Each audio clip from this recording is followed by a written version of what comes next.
All right. We're gonna get things kicked off here. Just gonna let Twitter know what's up.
Can't let that stand. All right.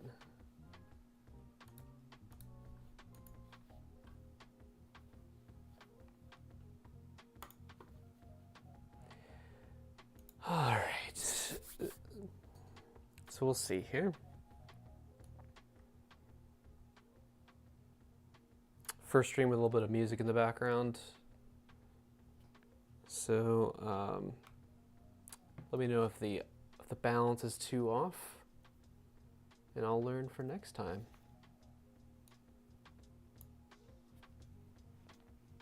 Okay.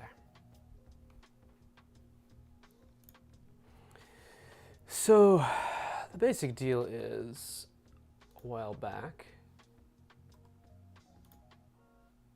I tweeted this out. And the basic idea was, hey, reply and I'll do a Wardley map of your profile. And I made a map of what it means to do that. So I think I'm going to start by revisiting that map a bit, and then we'll kind of see where we go from there. But the basic idea is I've got this backlog of profiles to go map. I've got my work cut out for me. I've done several already, so I'm just going to kind of pick things back up. But first, let's just kind of pause a little bit and take a look at how this thing is supposed to work, at least hypothetically. There we go. All right, so if I were to describe this from top to bottom, the people who replied to that thread, which just for fun, I'll throw the link to that into the chat if you want to go take a look and see some of the other responses that some of the maps that I made for folks. If we look at this value chain, the basic idea is we've got our repliers, people who replied, and I imagine that they're curious about Wardley mapping, and they need to get that need of curiosity about mapping met. And the offer of me making a map based on their profile is enough of an excuse to sort of like have this exchange, this like chance to see what it looks like. And so I did this back in November, and obviously it's February 10th, 2022, so I'm a little behind. But I want to alleviate my guilt, and I want to make some more progress here. So we're going to alleviate my guilt by getting these folks' curiosity satisfied. In order to get my guilt alleviated, I'm going to get unstuck. And so I'm doing this kind of mapping thing here to kind of help with that. Last stream, I made a big shift from kind of like a single piece flow version of things where I was recording the drawing, so the whole process of like pulling up a profile, thinking through the whole like idea of what map I could make based on that profile, sketching out the map, and then I was using like a special tablet, all this kind of fun stuff, and then editing the video and the screen recording and all that kind of stuff. And the big change now is that I'm doing more of a batch process that is, now that the whole process is a little bit more known, and I replaced some of the messier parts with more reliable parts, I can do more of a batch process now. And that batch process consists of, rather relies on making the map as you would otherwise.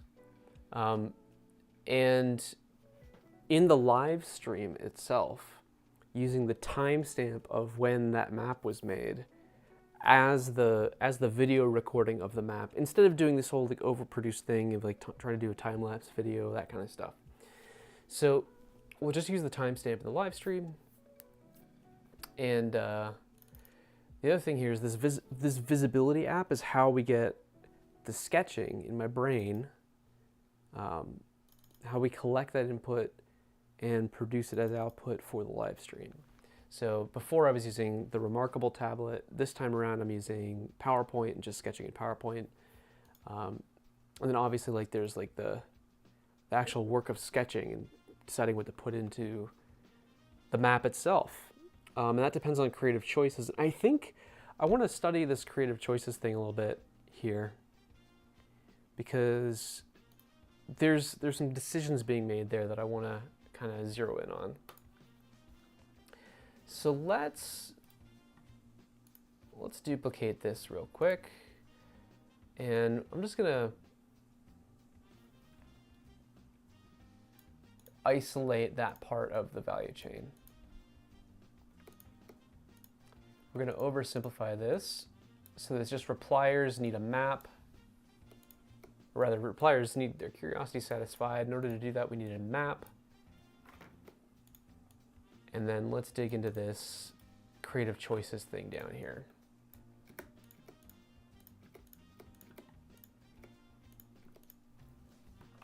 Okay. So we've got our value chain here. Repliers depend on getting their curiosity satisfied. To do that, they depend on a map. The map depends on sketching. And sketching depends on my creative choices. So what kind of creative choices am I making? I think that's an interesting thing to think about here. There's an almost like improvisational thing to this. So I need like input, so there's the Twitter profile itself. I had this relationship down here. And the Twitter profile provides me what? It provides me information. Inspiration, if you will. And like the kind of things that I'll be inspired by are pretty unique to me. Although, you know, a lot of other people might see similar kinds of things. But I think what I see, my particular combination of what I see is going to be unique and different compared to a situation where if someone else made a map, it would also be unique and different. So the Twitter profile provides inspiration. The inspiration prompts me to make some creative choices. Like, I wonder what else is going on here. There's definitely some almost like doctrine of sorts, like how to decide what kinds of choices are valid or invalid. But I think that belongs inside creative choices. I don't quite have those figured out yet, but we'll, maybe that's the next map. All right. Lol. All right. Music is hilarious. All right, so today I'm going to be paying particular attention to this inspiration part and creative choices part. Oh man, this music is killing me.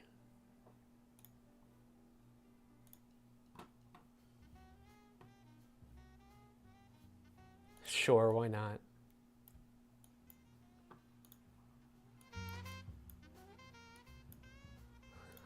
There we go. All right, I can work finally. All right, what's going on with Twitter here?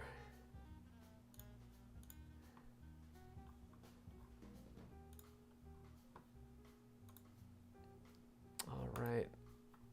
Thanks for the retweet, David. All right. So let's dig in and just like let's notice what happens here in what kind of inspiration I can get from the Twitter profile, and then also like what choices I end up making. I think we should pay attention to that and see if there's anything we can do to do something different. All right, here's my template. Just gonna duplicate that real quick. Who's up next? Oh, it's Mr. Ashcroft. All right, Michael Ashcroft,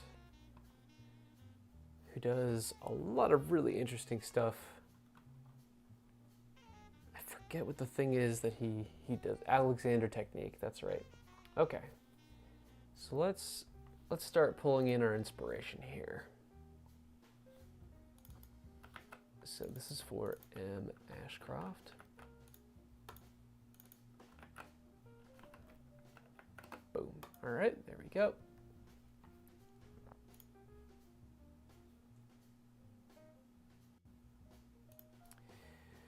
Looking through his profile, we've got an interesting background image.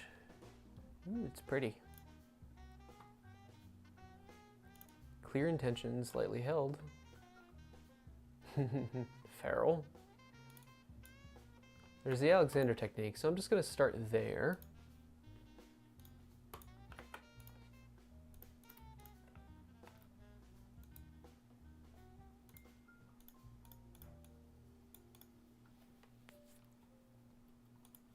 All right.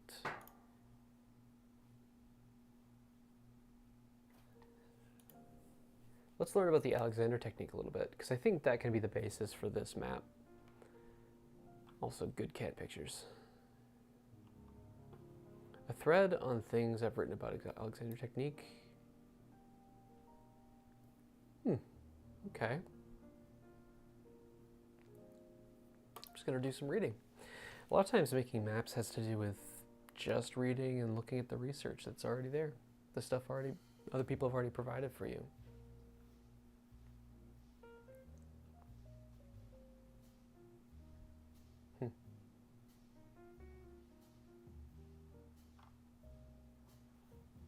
When you stop doing the wrong things, the right thing does itself. Allowing yourself to walk without imposing your idea of what walking is like. So a lot of mapping has to do with finding the right word for things. So we'll kind of dig into this, I think, a little bit. So this is just the inspiration that I'm pulling. Allowing yourself to do something without imposing your idea of what that thing is like. I'm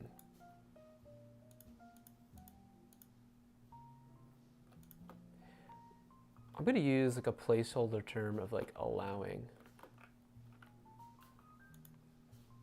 Let's see if there's any other better words in this thread for that.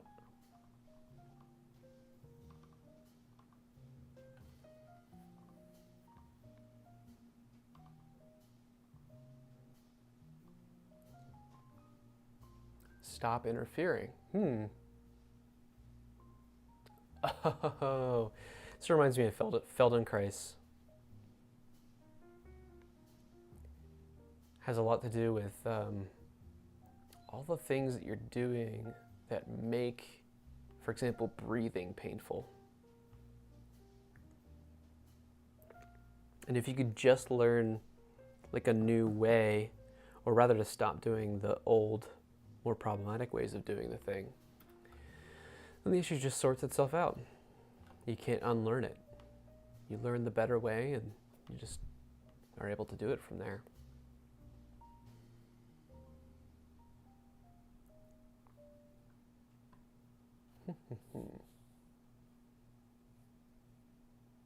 So, stop interfering. I feel like unlearning is what's being described here. And then on top of unlearning, there's something else. There's non-interference. And non-interference definitely depends on your ability to unlearn the problematic behaviors that are interfering. That makes sense.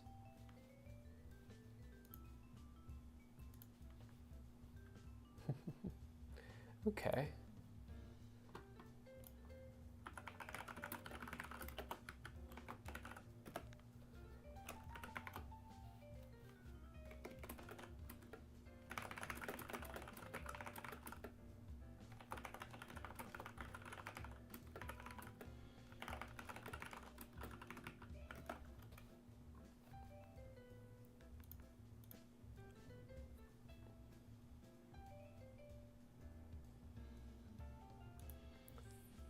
Okay, coming back to the thread of threads, we learned non-interference and unlearning.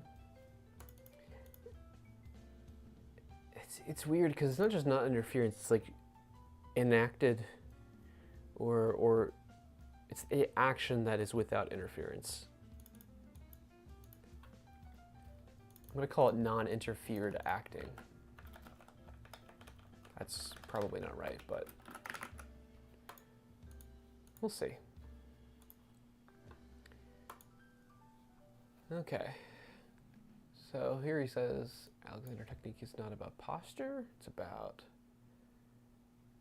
non-doing. Cultivating spontaneity, more very much Feldenkrais vibe I'm getting from that. Yep. Spontaneity. So if you think about this, spontaneity is a capability. It's something that is enabled. Oh, okay. So non-interfered acting. This feels close. Unconstrained action is kind of like spontaneous. It's not held back. It's the ability to decide to do something and then do it immediately without feeling, or just move without thinking about it too much. I'm trying to find the right words here.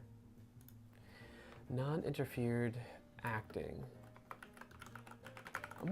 I think that's the word. I think that's what that means. We'll see. Who knows? I might be wrong here. So you come to learn to inhibit and direct your activity. So, all right. So there's a constraint on spontaneity, which is inhibition. Aha. Okay. Now we're getting somewhere. So just drawing this real quick, I think what I'm saying is that the Alexander technique, well, it doesn't depend on it. It's just about, this is what it's about. If we have our human, and the human desires for non-interfered acting or spontaneity, if we're following this kind of word. First of all, let's see, how evolved is that? Well, I feel like it feels like something that everyone should know how to do, but it's regressed. And there aren't a ton of models, although a few models that do exist, they feel kind of incomplete, or they feel like they're not mainstream or whatever it is. So I'm going to place it like domain of experts, let's call it stage 2 diverging. Remember, these are our stages of evolution where 1 is novel, 2 is diverging, 3 is converging, 4 is accepted. So, okay, the human, which we'll make a little bigger. The human needs non-interfered acting, aka spontaneity. And there's inhibition. It's like things that have been emplaced that are now kind of just dictating, constraining our ability to do that thing.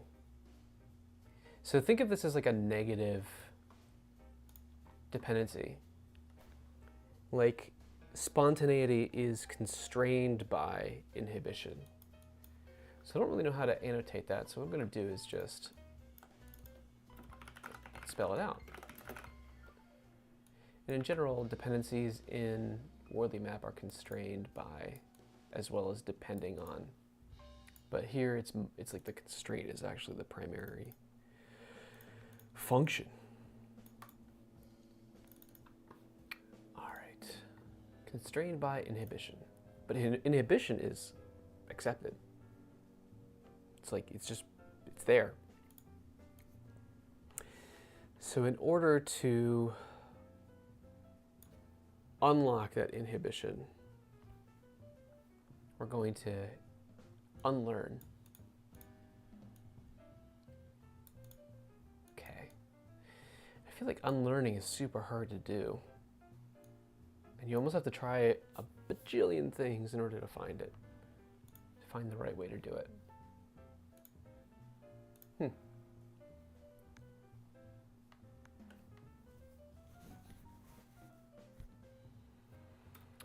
So maybe there's inhibition and then there's inhibition removal. So learning to be uninhibited feels very divergent to me.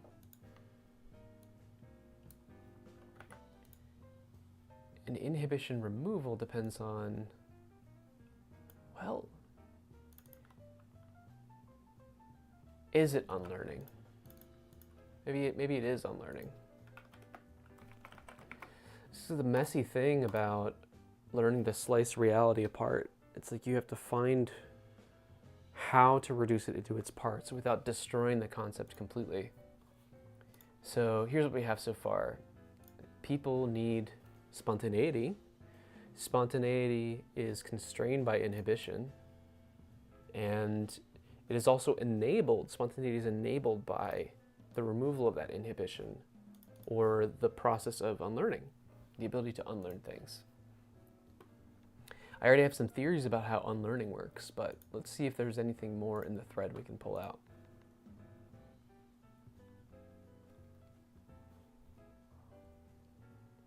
So there's habitual reaction and conscious reaction. I'm just noticing that here.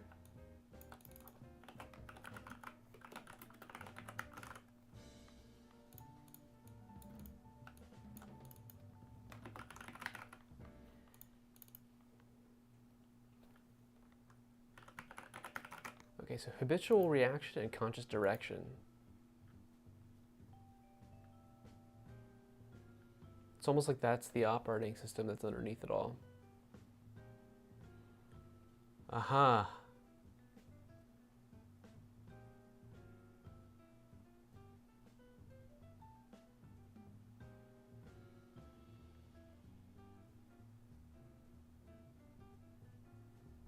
Huh.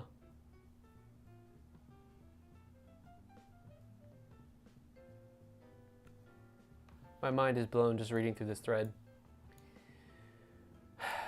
So habitual reactions are just there. They're hanging out. And conscious direction, however, can enable habitual reaction if I'm reading this correctly. And I feel like we don't have that part figured out very well yet, which is why stuff like Alexander technique is really cool. So here's what I'm going to say. Conscious direction enables us to build new habitual reactions.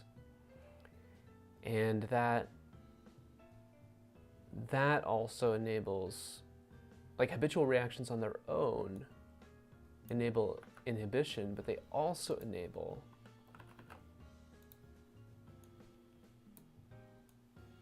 the removal of that inhibition. And I'm just going to add this in just unconsciousness, like a default state of not noticing.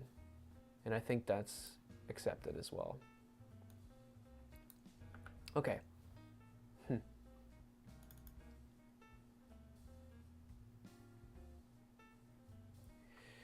It's interesting, maybe if I'm reading through this thread, like inhibition isn't inherently bad. It's just inhibiting the right things and unlocking others. I don't know. It's interesting. All right, well, this is enough of a map for me. So inhibition with respect to what is like the most interesting question?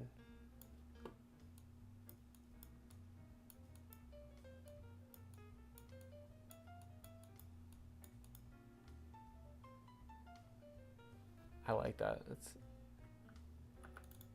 unconscious. Let's see. It's not unconsciousness. It's like unconscious. Unconscious being. All right. Well, that is cool enough for me.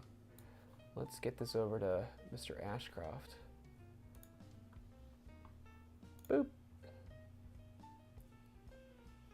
Oh, that's right. I'm batch processing these, so I will send them to Mr. Ashcroft later. Okay, so there we go. Ashcroft is done. Next one.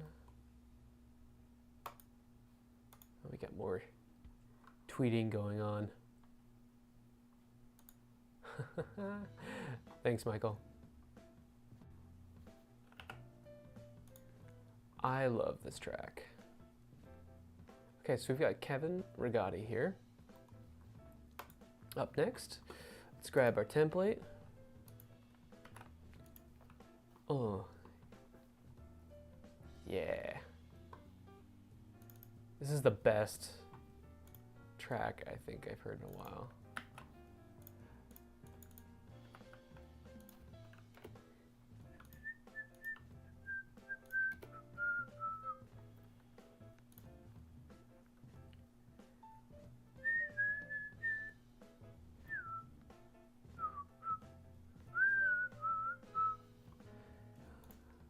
I love it. Okay.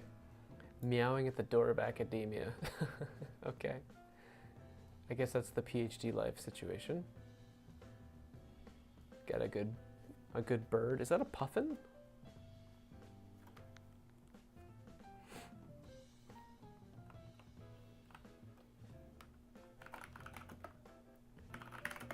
I'll have to double check here. Yeah, that's a puffin. Oh, yay.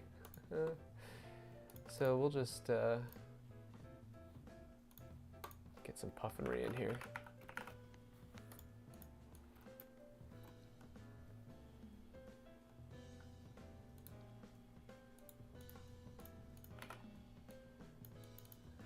Puffinry, PhD. Puffins getting PhDs feels like a good riff.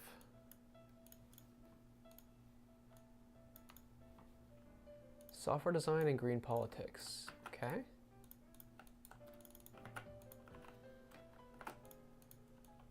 So here's my inspiration, right? I'm just like looking at what people say about themselves, and we see what to dig into.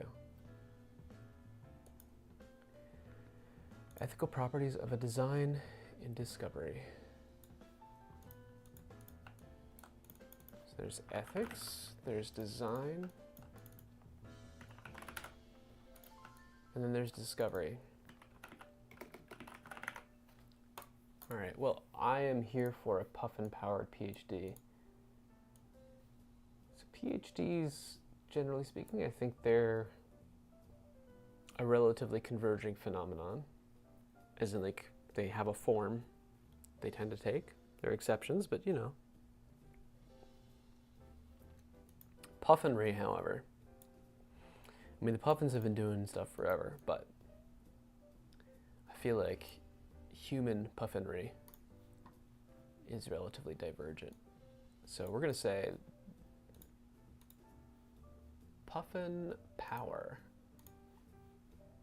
My goodness, is this doing Christmas music right now? I'm going to hork. Bad sound stripe.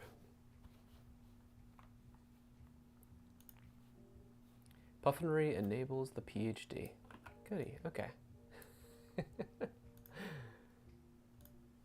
Think of that Scooby-Doo thing. Puffin power. All right, puffins enable a PhD. The PhD presumably is going to do something, enable some body of thought. We don't know what yet, but let's assume that it has something to do with this interesting thing here: ethics, design, in a context of discovery. So there's software involved here, and then green politics. So let's put green politics towards the top and see if we can enable it through some system that contains these parts. Maybe we'll find something out here. And then one last thing I'm going to do is I'm just going to take a look. We got some hashtags here. User experience, human-computer interactions. I think that's what HCI means. And then interaction discovery. Let's see. Interaction discovery. Exploring and sharing ideas about methods and challenges. Achieving a shared understanding between customers, designers, and developers. So shared understanding. A thing that is as old as time.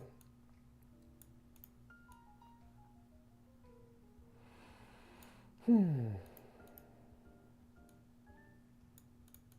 let's say green politics is enabled by a shared understanding about such things, yeah?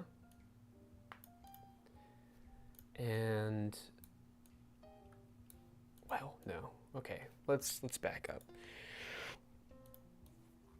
Software enabled green politics. Software built with a shared understanding. Software built with a design that depends on discovery and, of course, ethics. So that's our thing here. Let's get these in the right place. I'm going to be unoriginal and say humans again as the user up top.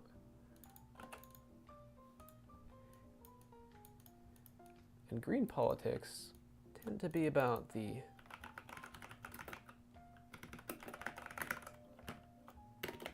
say everything.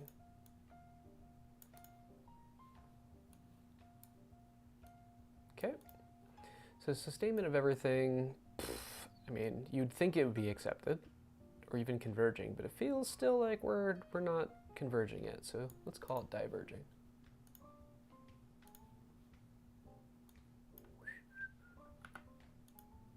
Green politics, also diverging, I think, because it's just not something that's resonating yet with people. Folks are pretty disconnected. Software, however, ugh. I feel like there are people out there who think software is just like so well understood and known until you peek under the hood of how it's built. So we'll call it diverging. We'll call it in its infancy of, maybe it's not novel anymore, but it is definitely still diverging. Think about how many organizations do test-driven development, for example. Okay, so actually, software depends on design. And there are a lot of good ways to go about design, but they're not as popular as I would like, or as ubiquitous and certain as I would appreciate. So the design depends on shared understandings. Like we have to understand each other in order to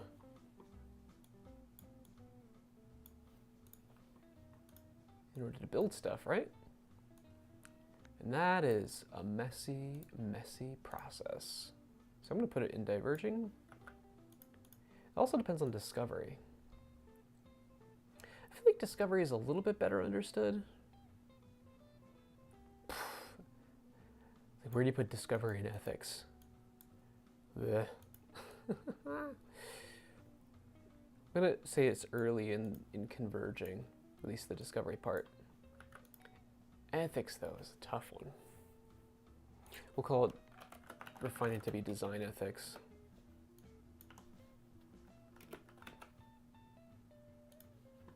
Let's see here. So design ethics,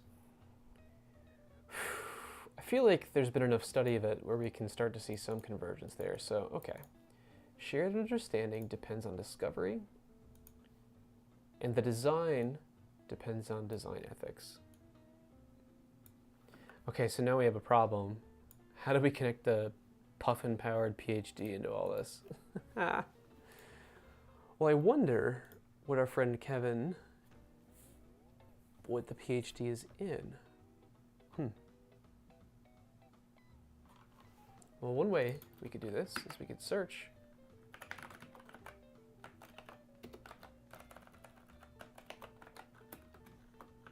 And see if there's ever a moment where they say what kind of PhD they're doing.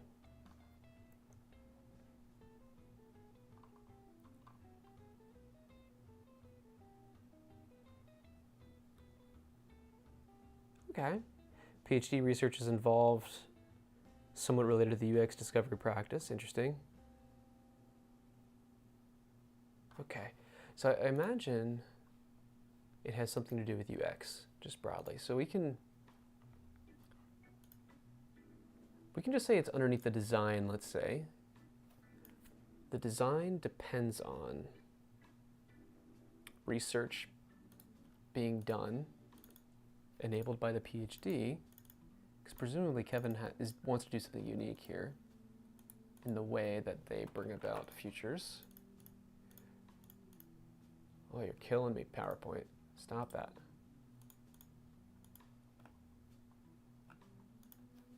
Goodness. We're doing Christmas music again, apparently. This is killing me. I'll have to go through and make some playlists at some point of music that I can appreciate. Christmas music is not that. All right. And this is like barely jazz. I'm not sure your genres are confused. Okay. So, we've got the PhD, and the PhD is enabling, it's like an excuse to do some research, yeah? Some original research. Which there are definitely some convergent forms of research itself, but I'm going to do something a little weird here. I'm going to say the study of blank, because whatever Kevin is studying, it's probably got some novel edges to it. So it's not research itself that is interesting, it's what specifically is being researched that I think is worth our attention. So the PhD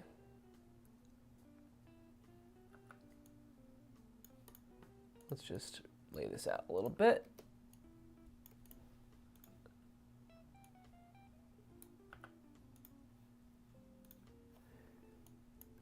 Puffinry-powered PhD enables the study of blank, and the study of blank enables design of some kind in software, perhaps towards green politics of some kind,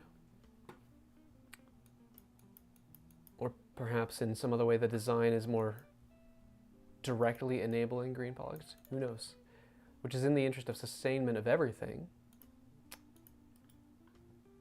Let's see here. Let me just fix some of these. Okay. Let's move you down a bit. Clean some things up for clarity. Okay. And there, I think, I might be wrong, but I think we have something that's worth sharing with Mr. Rigotti here. Okie doke. Mark him off. There we go. Now we've got Ibrahim. Heck yeah. Let's map Ibrahim's profile. For those of you who don't know, Ibrahim did a lot of work. Let's see. Oh, hi Craig. Sorry I didn't catch your question there. Just letting you know, I'm just using PowerPoint right now, actually. PowerPoint has a not terribly bad setup for doing this kind of thing. Here, I'll just like bring it to the top here. So here's PowerPoint. All I'm doing really is just using the drawing tools, and I'm using a font that just makes things feel a little bit more sketchy so that I can still type without having to literally like use my mouse to draw all those parts. But like, I downloaded the Adobe handwriting font, and that seems to be useful. But yeah, I like sketchy things because it helps people feel like it's not finished. Feels like something they can contribute to. And then, yeah, I'm just using my mouse and the drawing features up here. The trick with drawing in PowerPoint, if you don't have a like a drawing pad or like a tablet of some kind, is to get really comfortable with the undo key. And if your keyboard has shortcuts, as most keyboards do, you can do Command Z or Control Z and just do just about anything that you do. If you're not happy with the way that something looks, you could just go, oh no, I don't want it that way, I want it this way, and keep going until you get it right. Anyway, that's how I end up using it. So, oh, one more little thing here. So the study of blank is enabling design. There we go. All right, cool. Going back to Ibrahim. Let's see. So Ibrahim did a lot of stuff. Yeah, no problem, Craig. Ibrahim did a lot of stuff when he worked at the Leading Edge Forum with Simon Wardley to get Wardley mapping into enterprise companies. So this should be fun. I know some of the work that he gets up to. So let's get our template here. All right. And Craig, this is my first time just having music playing in the background, so it might make things horrendous, and I wouldn't even know, because I can't hear it, at least in terms of the balance that you're getting. So let me know if it's obnoxious, or if you'd rather listen to a different genre or whatever. Let's see, Ibrahim Jackson. And also, if you have any questions or anything, always happy to dig into stuff. Okay, so Ibrahim Jackson. Let's find our inspiration. So going back to our map we made originally, well, this is the more complicated version of what we're doing here today. We've got people who replied to this thread. Oh, Christmas music again. Can't do it. We got people who replied to this thread up here, and so my job is to make maps based only on their Twitter profile. So I've got to find some way to do that. There's a lot of mechanical things going on here. Like literally, I'm using PowerPoint here as the visualization app, which takes my input, like my mouse movement, and captures that for the live stream. And then obviously I'm doing some sketching, some like literal sketching using the input of the mouse at this point. I could use like a tablet instead or something, but I'm just using mouse here. And that produces a map, which then we can use in a reply later that includes a timestamp in the live stream so people can go see what it looked like to make their map.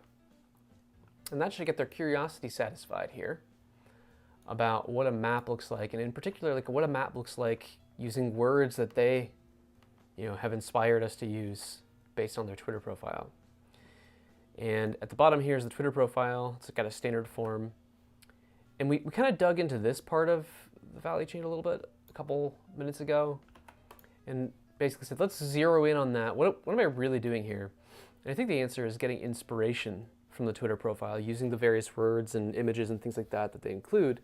And that helps me make creative choices about what to include. There's sort of like a little bit of an improv thing happening here. So that's what we're up to. So for Ibrahim, I'm just gonna go through the Twitter profile right now. Like I can look here at the background image that he's chosen. We've got, I know Ibrahim likes going to the gym, likes staying fit.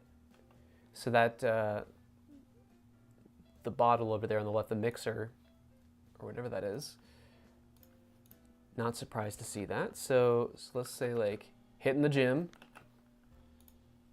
That'll be one of the things we include just in our bucket of things to be inspired by. And then what else we got here? We got some books, Move Fast and Break Things, The Only Way to Win, Executive Presence. I think that says personal development. Personal boardroom, there we go. Emotional intelligence, grit as we speak, sales in the cloud, new mega trends, digital versus human, something about mindset. And then that looks like some kind of VR headset. So I don't know, like, let's see. we'll just throw emotional intelligence in there as inspiration. And we'll see if anything comes of that. And let's see, is there anything else here? Executive presence feels fun. We could have some fun with that.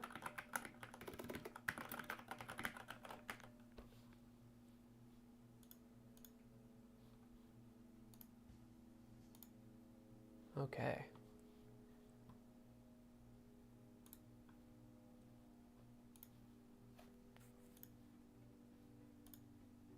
I have no idea what I'm getting myself into, so just let me know if it's distracting and terrible. Okay, so this track is hilarious.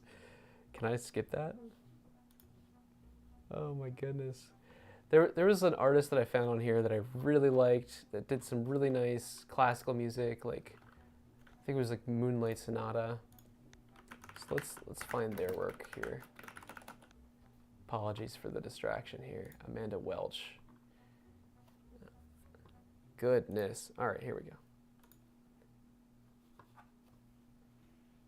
Okay, so seeing what else we can get here. Executive presence. There was one other thing. There's some sales here. The Art of War is on there as well, but that gets enough play from the Wardley mapping stuff. Anything else? I guess that's VR. That doesn't. I'm confused about the lenses on the front. I just don't know enough about it, so I'm going to leave that off for now. Okay, let's go through the Family Man. Okay, yeah. And just because, like, I think that's good inspiration. It's like one of the users maybe we could play with is like the family. I bet they have opinions about executive presence things just by osmosis. Mentorship. Awesome. Let's add that. Mentorship. Instructor. So I'm going to say teaching. Social media hobbyist. It's a joke. Okay. Let's just add social media. I don't know how to interpret the it's a joke part, but I bet there's something there that might come up. But digital professional, because I know a sort of training that he does. So in the world of enterprise transformation, everybody says digital, like digital transformation. I always think of that talk by Andrew Clay Schaefer. Let's see. Digital transformation. What was that talk? I bet it was at Map Camp Atlanta.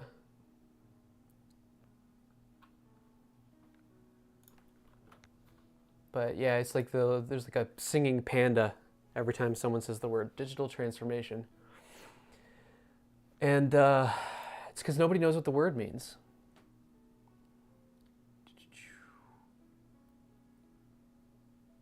Oh, yeah.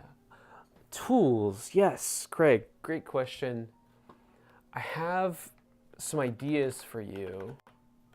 So there are plenty of digital tools, right? Like, but if I'm gonna be honest, most of the time I'm sketching on something like paper.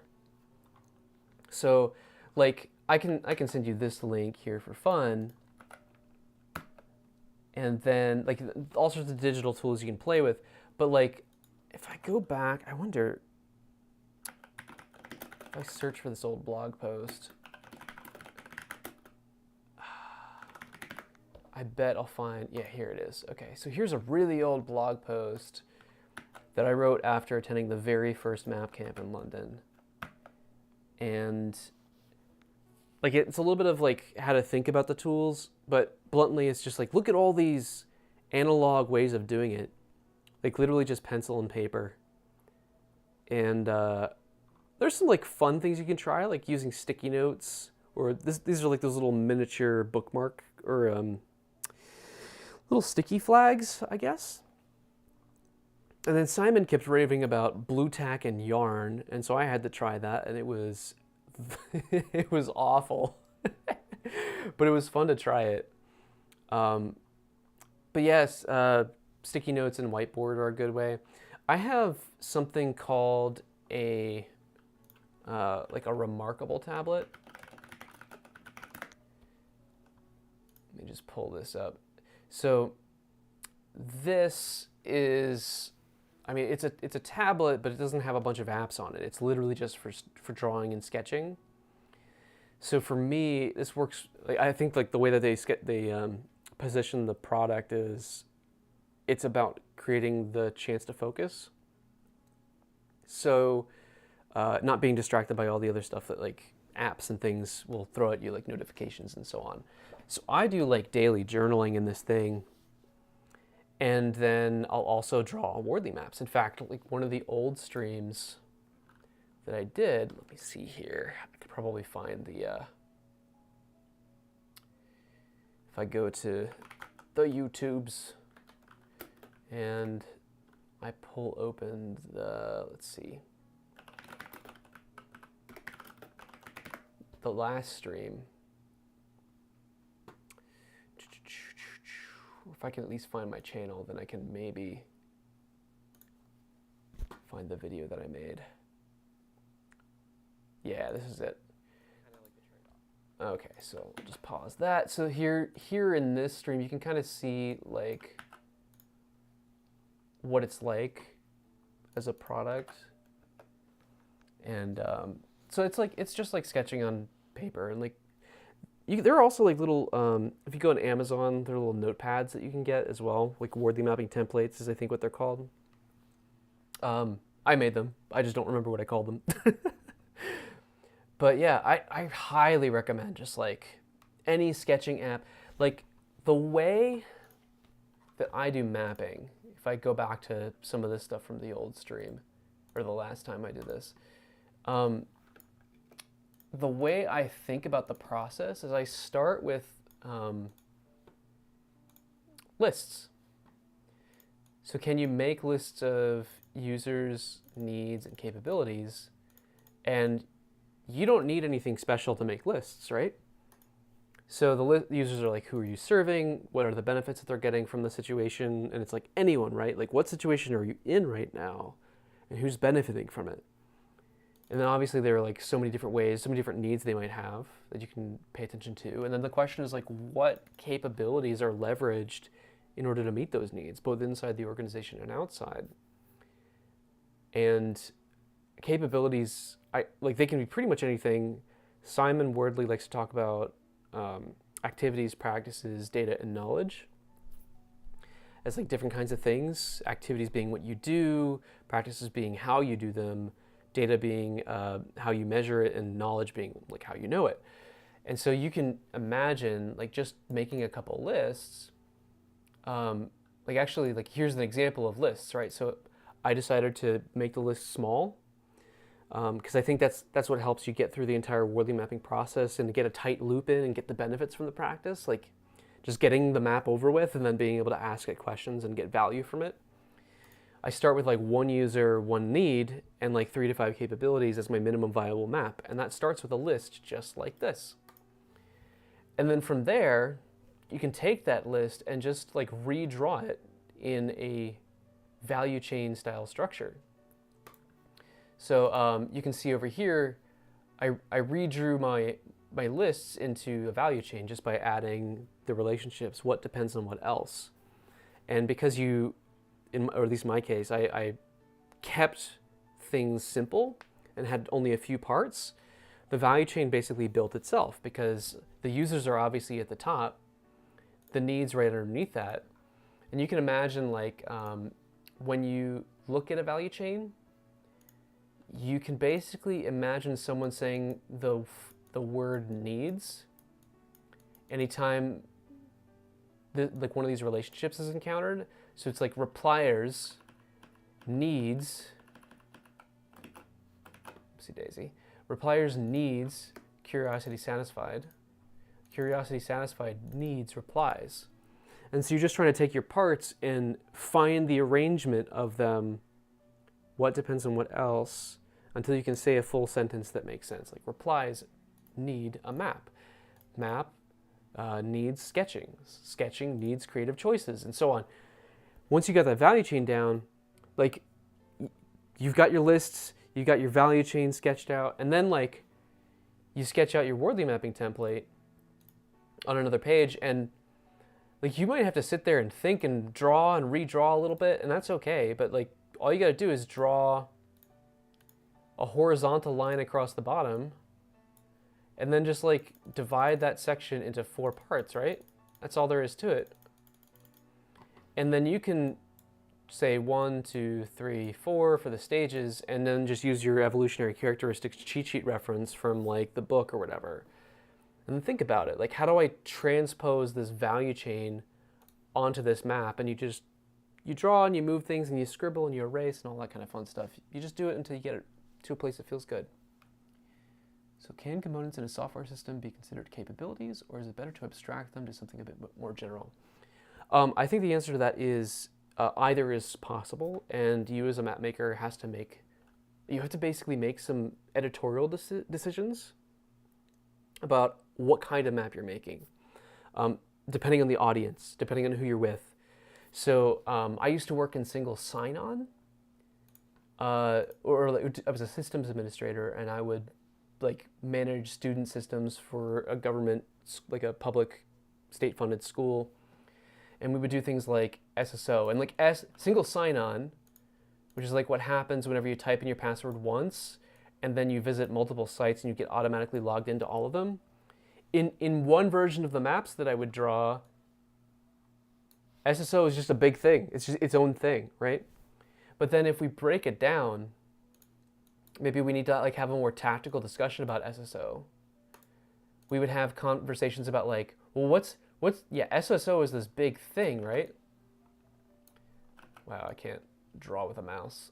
Here we go. So this whole thing is SSO, but then break it down. Well, you got service providers, which are like the apps that are looking to be logged into. You got identity providers, which is like the actual login form that those service providers depend on and send requests to and back and forth and all that fun stuff. And underneath that, like you've got your authentication source. So like maybe it's Active Directory or whatever. And so you got these subparts that are involved. So anyway, yeah, that's the basic idea, is like you can go as high level or as detailed as you like or as you need. And that's just kind of like, that's an editorial decision that you get to make, depending on the audience, depending on what questions you have. Like if you have questions about what kind of service providers like you want to buy, then maybe you're not digging into the AD part. Maybe you're zeroing in on how the service provider process works. So I hope that helps. I think it's all about like when I work with Jabe, like he talks about it, he calls it granularity. And you can have very chunky things, and you can have very detailed things. And the trick with a map is that you're hiding information. You are excluding things from the map in order to draw focus and attention to the things that you decided to include. So if I don't include these kind of specific details on the map, I'm basically saying, let's not have a conversation about those. Let's actually hide those so we can focus on the things that matter, like, say, the IDP or whatever it ends up being. So that's an editorial decision that you have to make. And it's not easy. Nobody starts mapping and automatically has all the answers. So it's just something that you kind of start to feel out and figure out. And part of what you'll notice, like with this, I am literally, like going back to Ibrahim's stuff in his profile here, I am literally using the words that are on the profile, but these words represent parts of reality that we're trying to make present. And sometimes I have to like abstract them away, and, kind of zero out. Like I could say, there's a big bucket of things called physical activity, and going to the gym fits inside that bucket, so I can hide the gym and just talk about physical activity. But it's all about the conversations you want to provoke. So, and because I'm just like playing here, basically, I mean, I'm just making maps just for fun. And also because I made a promise, right, to make maps. We can basically just do what we want to do.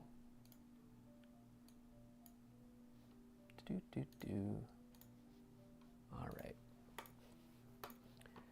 And so you've got Ibrahim here. This is enough to work with, right? So, because family is so present, like, I feel like we could start from there. So what does the family need? Family needs, like,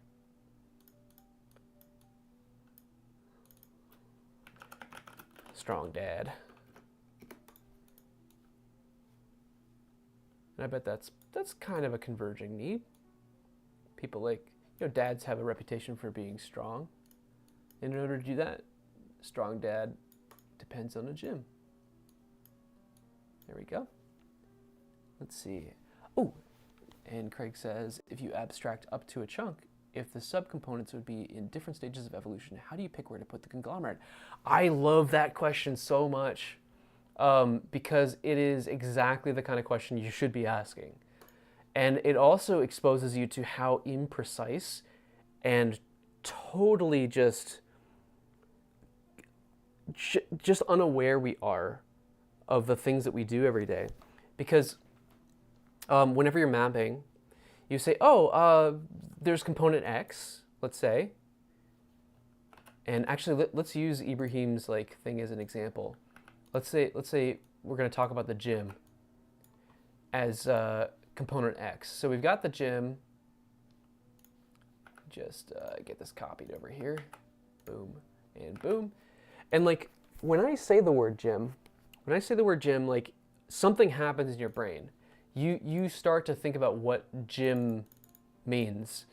And for some people, gym means the literal facility. For other people, it's going to mean something different. So there's the facility, there's the equipment, all these things are inside gym. There's the if you go to a gym and do a subscription thing, there's a contract, and you might have some feelings about that contract, right? And then there's also the the embarrassment, or for some, right? Because when you go to a gym, you don't know what to do, all that kind of. So there is so much inside this gym concept, and if you look at the spread, the contracts look a certain way. The equipment's pretty known. You can probably call that rental probably. The facilities have a couple different varieties, but they're for the most part convergent, right? In stage 3-ish. And is there anything novel happening at gyms? Maybe when the pandemic first started, let's say, there was the home gym idea. Although those were pretty well along, but affordable home gyms that didn't require enormous amounts of investment maybe were a little bit new. But yeah, all these things are hiding inside gym. And so if someone comes along and just plops gym on the map, so much is hidden. And that's a good thing, actually, because it means we can have conversations about the gym as an overall concept and not get distracted by all these low-level details. Unless those low-level details are really important for the kinds of decisions that we're making. So the way I think about it is the whole process is about, making your map, and then you ask that map questions. The map itself offers certain kinds of conversations up to you, and you can ask that map questions. Simon has a bunch of questions in all his tables of climate patterns and doctrinal principles and gameplays and all that fun stuff. But you ask those questions, and hopefully you get some answers, and answers that help you hopefully decide what to do. So you make maps, you ask questions, and then you act on those questions and answers that you found. And then at the, there's this little moment here where you learn something. Oh, wait a minute, that doesn't work that way. And so you make another map and you ask more questions and you act and then you learn again. And basically you're seeing how, like, what the map actually helps you learn, whether or not it's true and whether it's real and all that kind of fun stuff. So my answer to that question is you're gonna be wrong. When you put something on the map, it is gonna be abstract because you can always go deeper. You can always take it apart. You can always look at the subcomponents, no matter how big or how small it is. And just to kind of like prove it to you, there's a lovely video on the internet. It's called Powers of 10. And let me see if I can find it here. Yeah, I love this video. And I'll paste it into the chat here. So Powers of 10, and it's just about like how infinitely things scale up and scale down. Maps are fractal, so there will always be more. Goodness gracious, are we really doing happy birthday right now? So maps scale infinitely up and they scale infinitely down. You can always go deeper and more detailed. You can always go wider and more abstract. So you're always going to be wrong. The important thing is, can you notice when you're wrong and when you need to be less wrong? So if you're having a conversation where the gym as a concept is just like this light thing that kind of needs attention, but like it doesn't actually, it just needs to be there. It doesn't need to be centered in the conversation, perhaps because you're thinking in terms of like a broader thing. Like, let's say you're having a conversation about businesses that have been affected by the pandemic. So gyms just need to be on the map. They don't need to be, say, like at the center of it. Because there have been gyms, there have been restaurants, there have been like physical therapy, like all those kinds of like businesses have been affected. But if you're making a map for the purposes of exploring the gym in its full depth and detail, and like how to rebuild gyms as a concept for a pandemic age, for example, well then yeah, you're going to have to break the gym down and really understand the details in all this glory.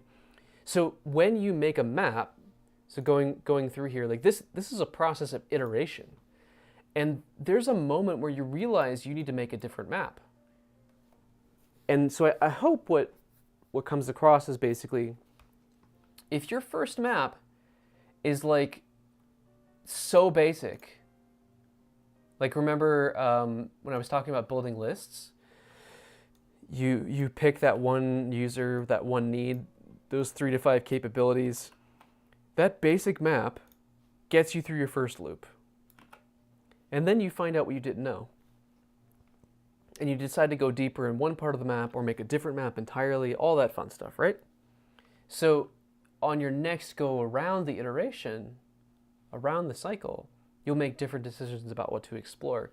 And so what I would say is, don't worry about getting it right the first time, but just have an experience of getting through the whole process. Like if people want to argue about where to put gym, it's like, hey, it should be over here versus, hey, it should be over here. Just like write down that there was a disagreement and move on. Or if it's really important to dig into it, go make a map just about the gym. So there's a lot of ways to deal with it. I don't know if that helped, Craig, but you know, if you have more questions about that, like as you can tell, I'm super into talking through it. So I hope that kind of gives you some ideas, or at least some hints of what kind of things you could try. So coming back to Ibrahim, family needs a strong dad. Strong dad depends on the gym. And let's see what we've got here. Oh, multiple conceptions of strength, right? Like to be strong, you also need emotional intelligence, which I think is like starting to be a thing that people value. So I'll put that in converging. So strong dad depends on emotional intelligence. All right. Thanks for being here, Craig. I really appreciate you stopping by, and I hope you have a lovely evening, morning, whatever it happens to be. All right, so seeing if we can build a map from this Twitter profile. Ibrahim says he's a family man, so we start with his family. They need a strong dad. Strong dad depends on gym membership, but it also depends on emotional strength, emotional intelligence. And how do you build emotional intelligence? Well, it says here that Ibrahim's a mentor, but I bet Ibrahim's also had some mentorship. And mentorship is not exactly something that everybody gets, but it's probably somewhere here between diverging and converging. So I'll just add it in here. And let's see, what else?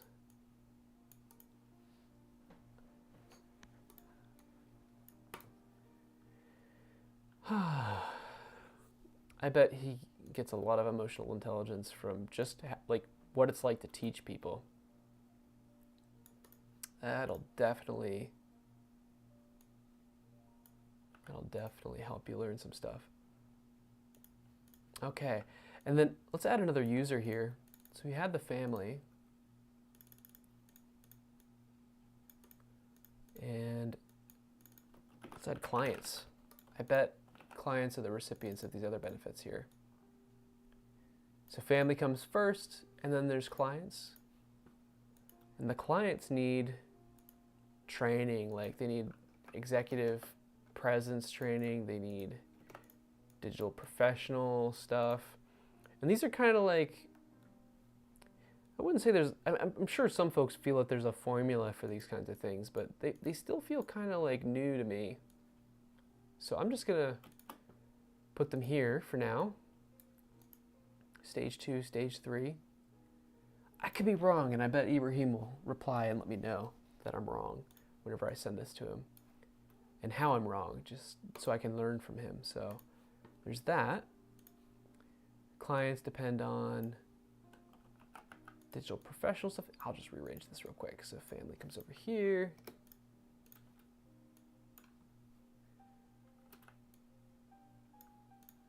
Clients depend on executive presence and digital professional stuff. And in order to do that, they need some kind of training. And training like comes in like a pretty, I don't know, there are definitely custom trainings. So I guess I'll just kind of like make a mess of it over here. Messy maps are good. So training. And you all will just have to forgive me for making a mess over here. I'm going to do it this way. Here we go. Yeah. So clients depend on executive presence. Clients depend on digital professional. Both of those things depend on training. Training depends on teaching, which Ibrahim does. And then I bet training depends on sales, let's say. There are lots of different ways to sell things. I'm going to put that sort of between diverging and converging. So training depends on sales. And then I know Ibrahim says social media is a joke, but maybe it could be used for sales. So I'll just like work that in there. Maybe we'll have a fight about that later. It'll be fun. Come at me, Ibrahim. Social media. It's like, I think it's pretty converging. There are a few clear sales models these days around selling on social media. The fact that I can think of specific books around that, I think, is enough to satisfy that. Okay. Who knows? I might be wrong. But I think this is a map for Ibrahim. All right. Ibrahim, it's a pleasure to know you, and I am grateful that I got to make a map for you. All right, coming back to our list here. Check Ibrahim off the list. Matt Goldenberg is up next. Let's check our Twitter notifications. Let's see if anything wild's going on. Let's see.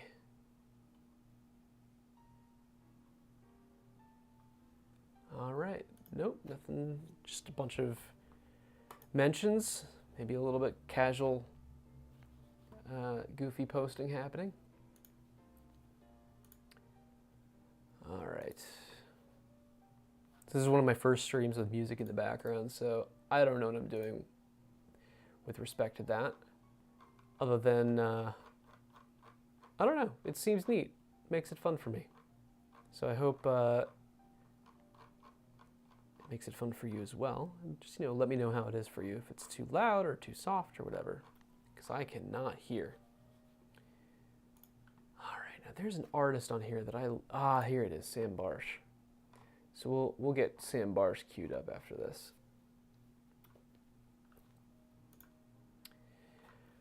All right, so Matt Goldenberg is up next. He says, yeah. And just for context again, the whole thing here is that we're making maps based on Twitter profiles because I promised people that I would do that. And 150 people replied, kill me. And Matt was one of those people. So I have to find inspiration from these Twitter profiles and figure out how to turn those into a map. All right, so this one's for Matt Goldenberg.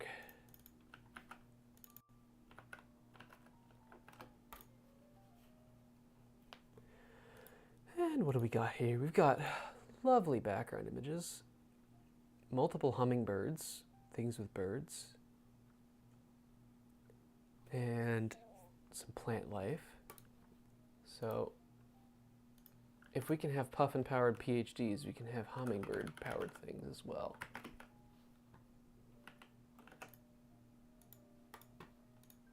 Hummingbirds and lots of plants.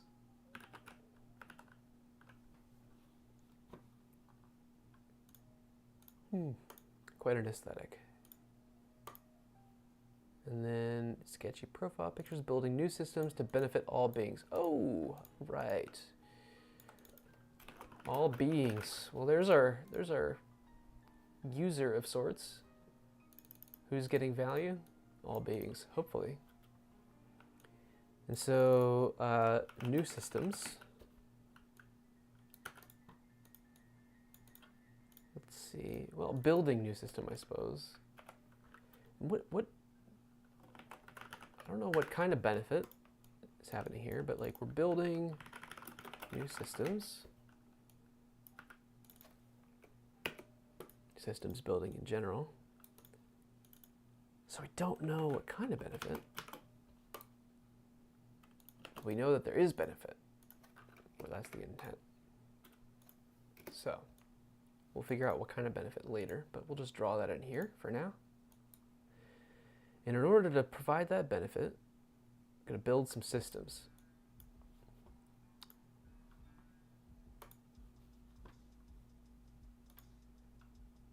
Okay. Building systems. Does that feel novel, diverging, converging, or accepted? I feel like people build systems all the time, but they build different kinds of systems. There are reproductions of systems that have kind of blueprints, and then there are complex things that just kind of emerge and hopefully work. So I'm gonna say, like, I'm gonna use some Cynefin speak. So Cynefin as in C-Y-N-E-F-I-N. It's a public domain model for sense making in different kinds of systems. And complex systems have unpredictable behavior. There's sort of patterns that you can kind of anticipate, maybe, but you really can't know how it's going to work until you poke it and you see what happens and you see how it plays out. So let's say here's our complex systems, and then there's the building the, I'm going to say complicated systems. Those are the two kinds of systems I'm going to pay attention to. And complicated systems work predictably with enough analysis. So that's where I'm at. I think those are the two kinds of systems we're going to like talk about here. And I want to separate what building means from the systems themselves. So like, let's say there are complex systems and there are complicated systems that produce benefit for all beings, you know, plants, hummingbirds, things like that. Put those up there. Complex systems rely on sort of novel or diverging kind of behavior, I think. Complicated systems, like they're theoretically, they're completely over here. However, because we as humans are bad at building systems, they tend to have some degree of messiness to them. So I'll just we literally can't do enough analysis to make sense of complicated systems sometimes. So put those over there. And then there's like the building part. And like to build a complicated system, like actually let's do some literal Cynefin right now. So I'll just like search for wiki Cynefin framework in the Wikipedia article. Get our diagram up here. Okay. And so complex systems, oops, I'm messing you up here. Complex systems take a probe sense response kind of in style, whereas complicated systems are like sense, analyze, respond. So there's sensing versus probing.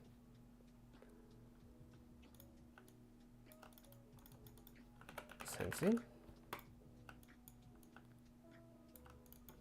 probing, and then analyzing is the other one that's in there.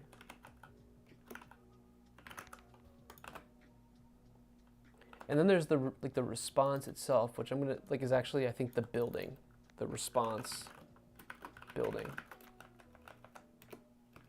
or responding and engaging with these systems is what I think Matt means when he says building.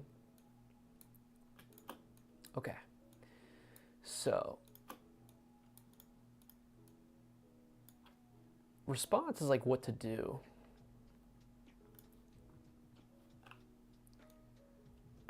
And even complicated systems, like, I don't know.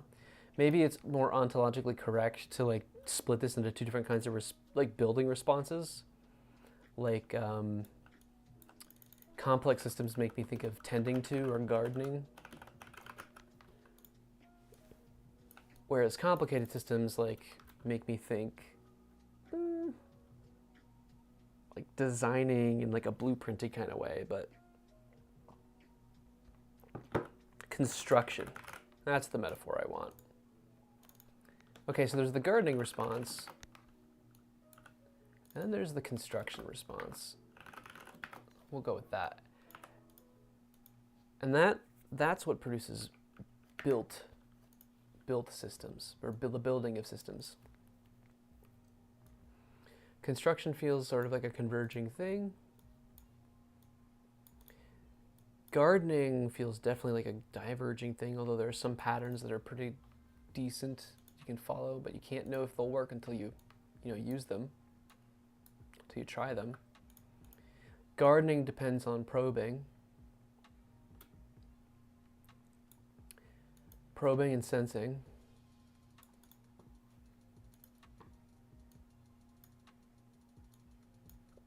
I don't know if these are in the right place, but it's close enough.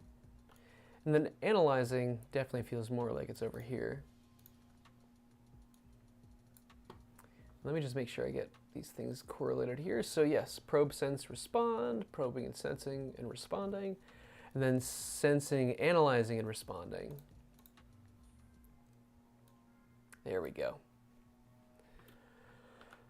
So sorry, Matt, I think this turned into a Cynefin thing more than anything else. Let's see, is there anything else on your profile that I could use to inspire this? Oh, procrastination playbook. Motivation. Okay,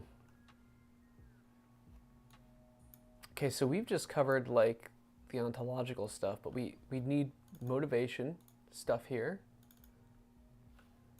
Non-coercion, I remember Matt is big into that. So Let's see, motivation, non-coercion. And this is a way of dealing with procrastination. Which procrastination has a lot to do with anxiety usually. So like, I don't know how to say this, but like procrastination countermeasures. Let's say you've got a complex system you're trying to build, or a complicated system you're trying to build. Like, you want a garden, you want to construct, but you're procrastinating. And so there's this set of countermeasures that you can adopt in order to help with your procrastinating, to help you actually do the gardening or do the construction. And that depends on motivation, which I'm just going to throw over here in Divergent, and non-coercion, which I'm also going to throw over here in Divergent, because I think that is, excuse me while I go force myself to be non-coerced. Just kidding, that's a joke. So we'll put that there, and I think that's a decent enough map for our friend Matt Goldenberg. Much love, Matt. Thank you for being here. Thank you for letting me map your profile. I'm excited. All right, Matt is done. Look at that, we got 4 maps done today. I think it's gonna take me a while to get through these, and that is okay. All right, let's check in on the notifications here. Just to let everybody know we're still going.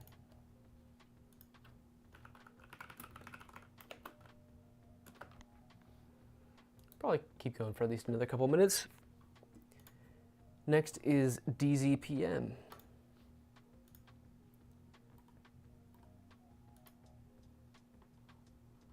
All right, David Arcos.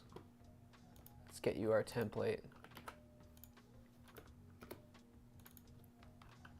DZPM. Nice. All right.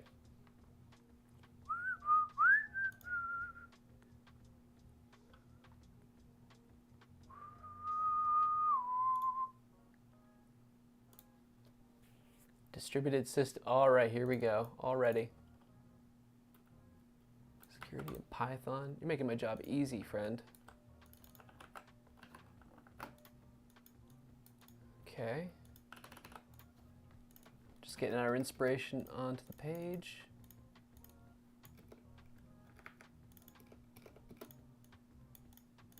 Sorry, it probably looks wild, but there is a method here. And that method is supposed to be laziness.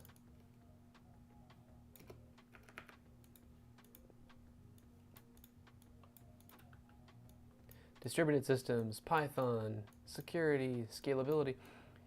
It's like security and scalability are like qualities of a system, but they're also a set of activities that require like certain kinds of doing, certain kinds of tech, practices, etc. So they belong on here. Distributed systems as a concept are definitely on here. Let's see, like, they're so widely used at this point. Like, I would almost put them in, well, it's weird because like the technology is over here, but the practice is about how to manage them.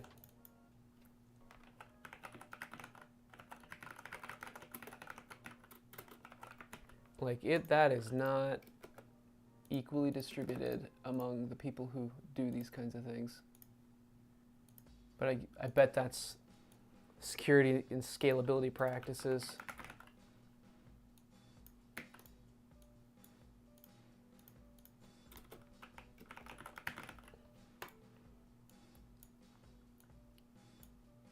So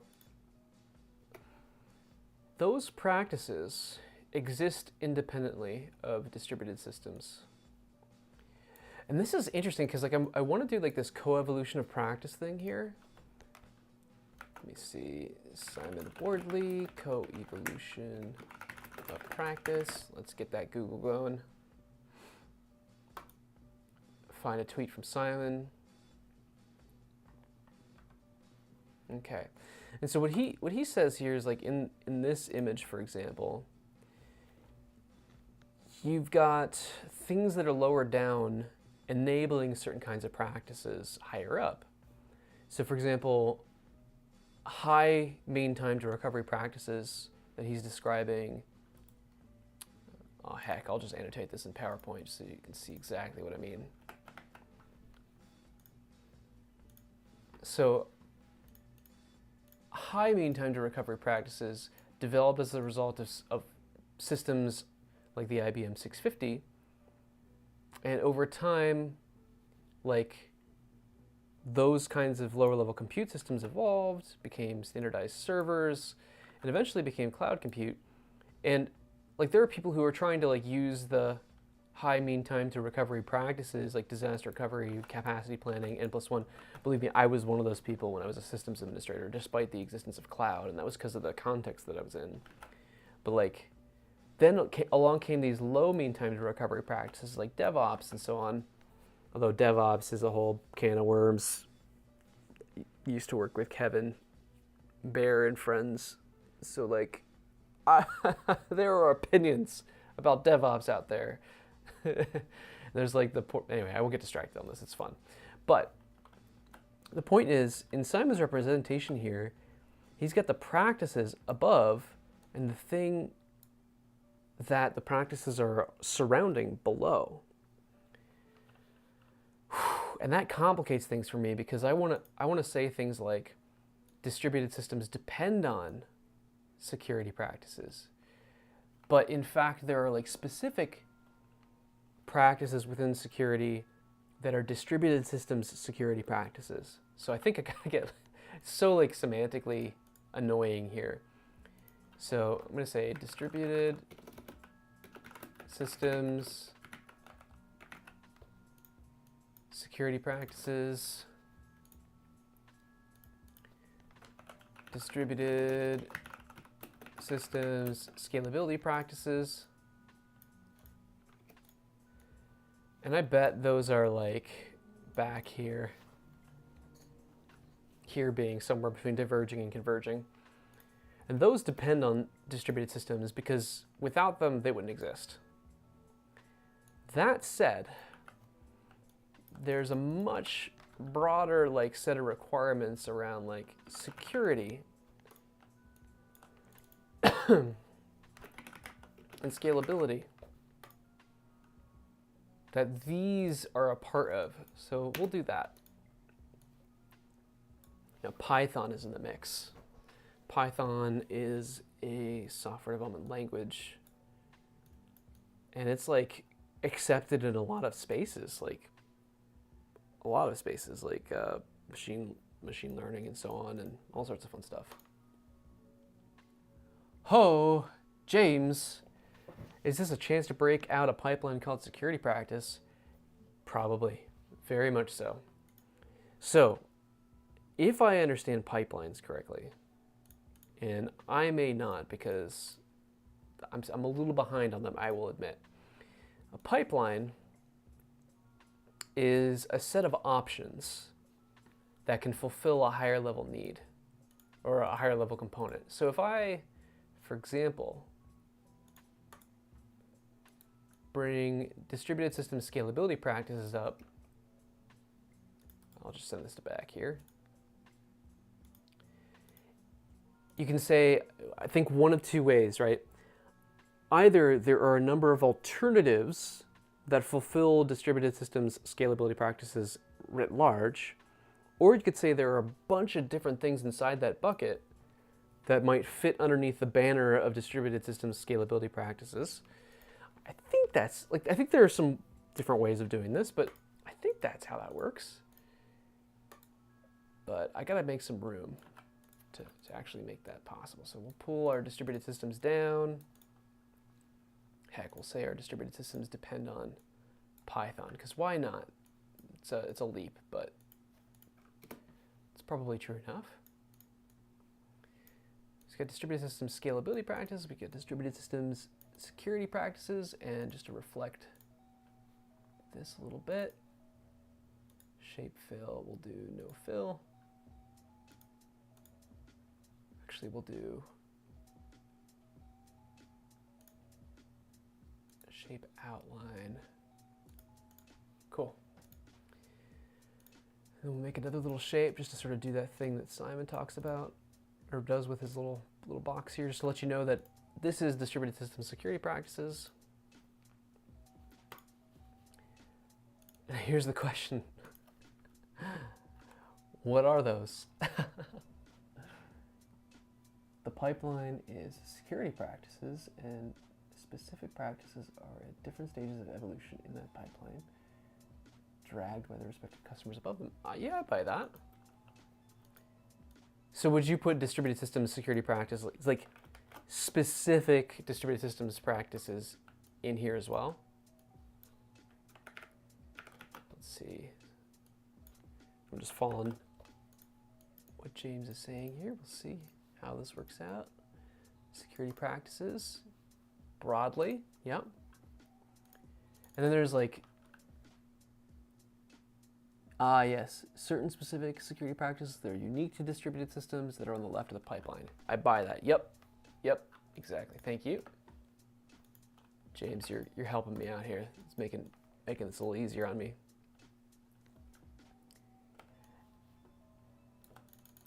And then there are like other sorts of security practices that are towards the right, like maybe I've heard a couple different terms, like defense in depth is one that I've heard. And that's not necessarily about distributed systems, but it's relevant to it. Well, maybe defense in depth is more in converging. And then there's, yes, legacy security practices. There's like a border-based one, I forget what it's called, where basically you're trying to keep people out. Like legacy practices like just the firewall, the great firewall, let's say, is one way I've heard it's described. And this is legacy. Actually, defense in depth probably has more to do with these distributed systems as well, because it's not just, it's like multi-server, multi-node systems. And defense in depth, like everything in the network is relevant there. Okay. Sweet. Okay. And this is weird because in one way you would say that I want my distributed systems to be secure, and so you would say like there's a dependency from distributed systems to security practices. So distributed systems depend on security practices. But at the same time, distributed systems specific security practices depend on the concept of distributed systems as well. So it's a little tricky. And because we're dealing at multiple levels of like granularity, it gets a little messy, but maps are messy. That's just the way it is. Okay, so let's just get rid of like scalability. Well, I'll put scalability off to the side here for a second. And what does security enable? Well, that's always a great question. I'll put risk management for now is one thing that it enables. And I wonder what kind of clients David works with. Director of Engineering at Bling. Ooh, what is Bling? If I search for this, I'm not sure what's going to come up. Is it Bling Glamour? Wonder if he has anything on his website. Oh, we're going to creep on him. We're going to LinkedIn.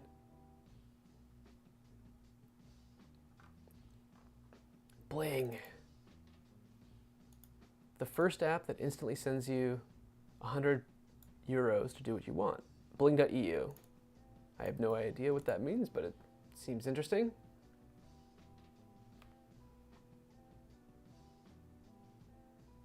Ooh, I wonder, oh, it's cash advance stuff, okay. So cash advance, scary territory. But Director of Engineering at Bling, cash advance, like, you don't want people's financial information, you know, in a bad place. So like, financial info protection, let's say.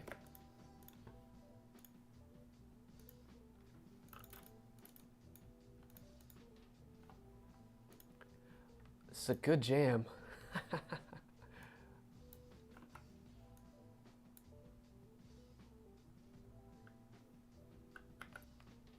All right, I don't know. It's getting close there.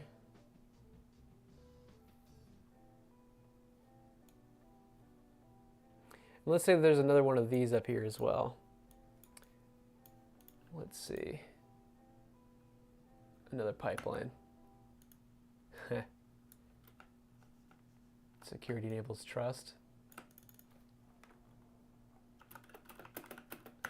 I'll even type it that way for fun.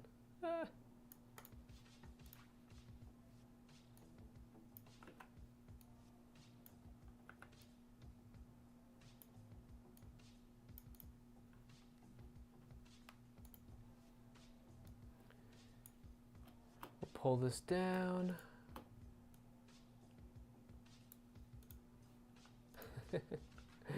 I'm just gonna like zoom in on this real quick. Here we go.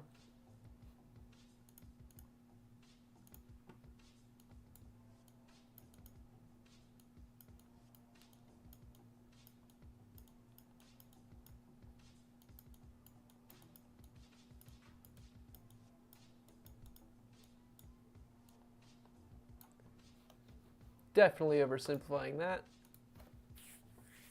And that is okay. And who's all this for anyway?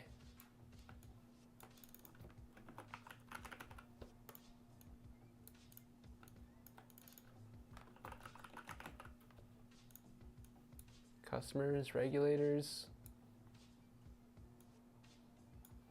I guess auditors, let's say. I don't know if they're publicly traded, but like might be shareholders.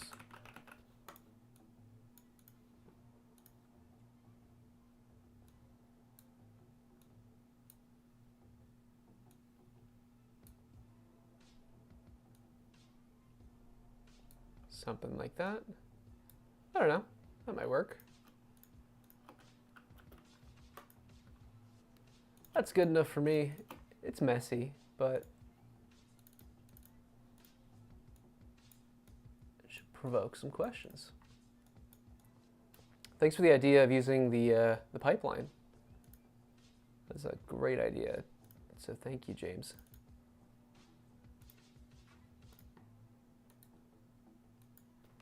And I'll just remove scalability practices for a hot minute, and you know, that should be good.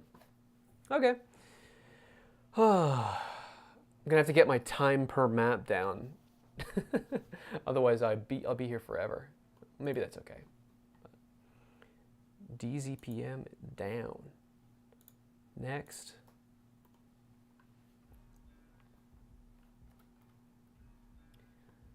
Anton Weiss.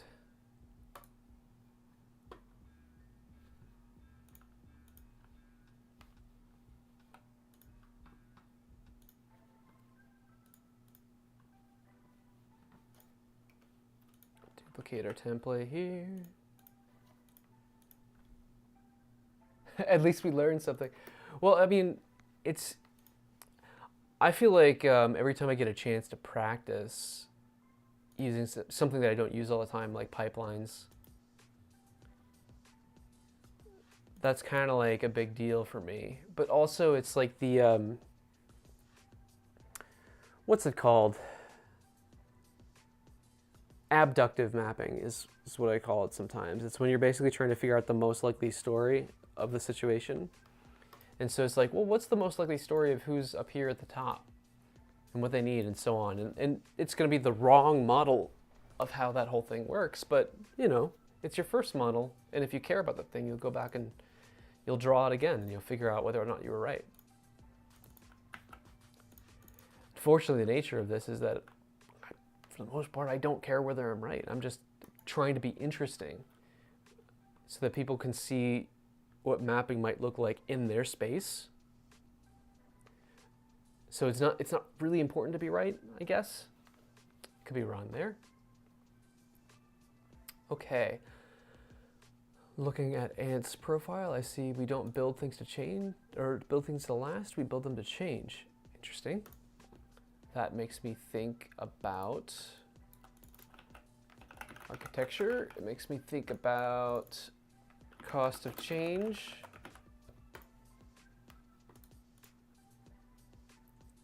Continuous delivery here.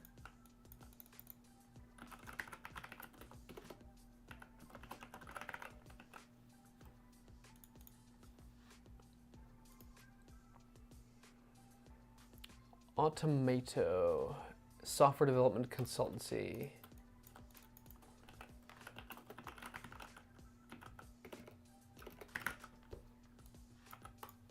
Okay.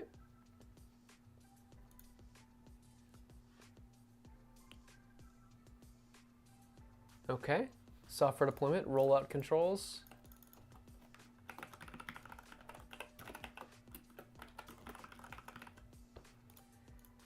So already, I haven't placed this evolution-wise yet, but like software rollout controls enable continuous delivery.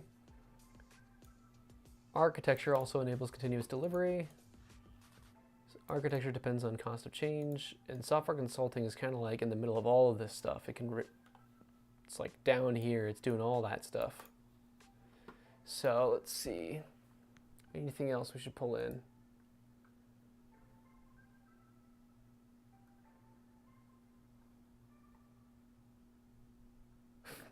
I like this quote. The best material model of a cat is another, or preferably the same cat.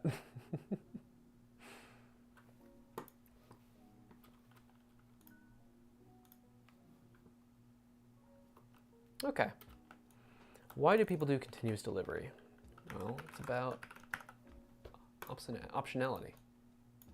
It's about reducing risk. Basically, having the option to ship at will is an amazing capability. And if you're stuck in big delivery cycles, those can be risky. And ultimately, that would be about value in hands.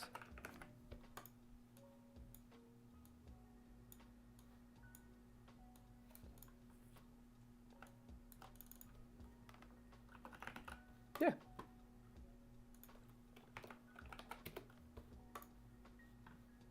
Okay. So the users need to have some kind of value in hand. Software orgs need to reduce their risks and increase their optionality.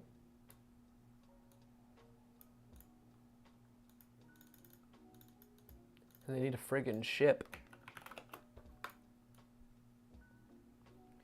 So shipping is an accepted practice, accepted set of activities. It's usually pretty well evolved. Optionality, not so much. I feel like that's still in the realm of gut feel in a lot of cases about when to ship, how to ship, all that fun stuff. Or sorry, the optionality of the timing. What of all the things we've built to ship, what to build, all that fun stuff. Risk reduction, though, is, I think, more towards the right. Let's get our basic value chain down. So software organizations depend on optionality, reducing risk, and getting the value into the hand of the users. Users depend on getting that value into their hands, and that value in hand depends on shipping.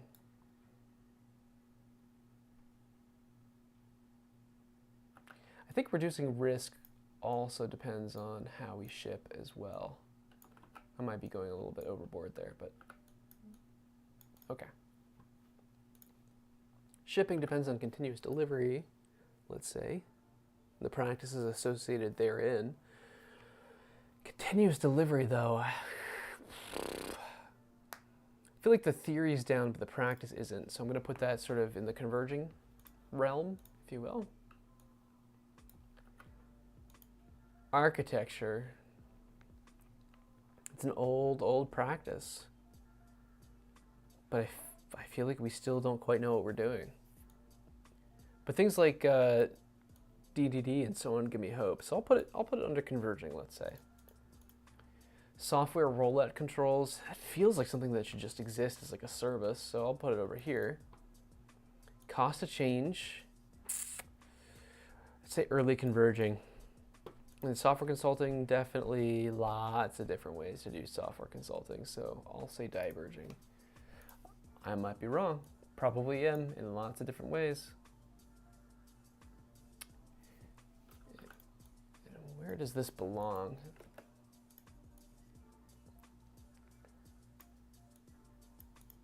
Software rollout controls, here we go.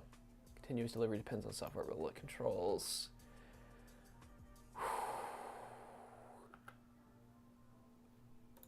Architecture depends on cost of change.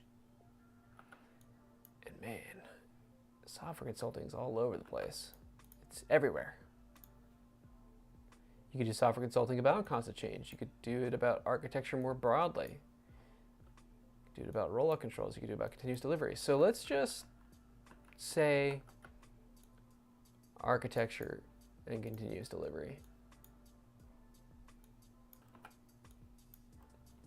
Oversimplifying it, but you know, it works. This seems fine.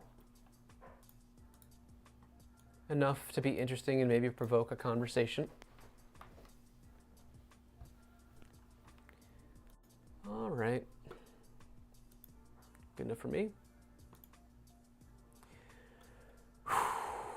Checking back in over here.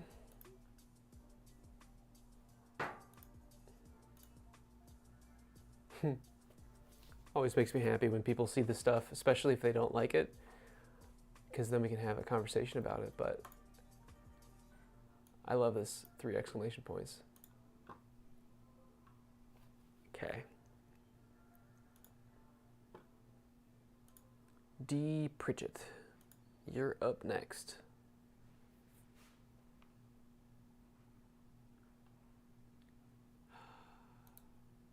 Dearest Daniel. Get our template going.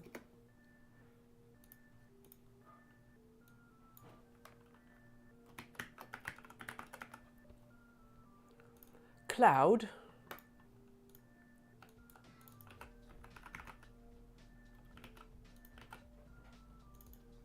Engineering. Ooh, observability. And I love me some unit tests.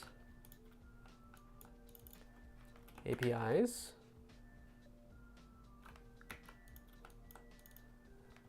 Schema. And code gen? I don't know what that is.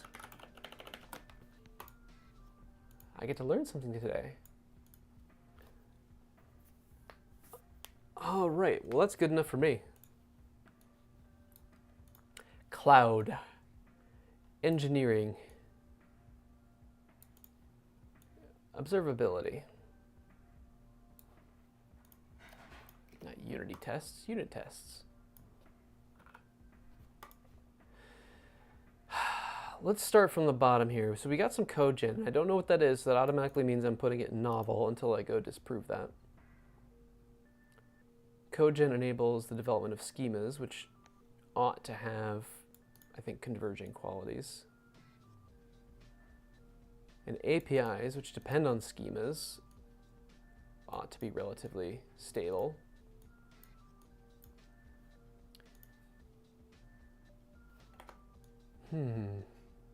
Okay, yeah, we'll put it there. So code gen enables APIs, enables schemas. Schemas enable APIs. Well, there's like a bunch of stuff in here around like what else is going on there, but I'm oversimplifying. Cloud is just too big. It's a bunch of stuff, but maybe we'll find a way to work it in here. Heh. That's what we'll do. That's what we'll do.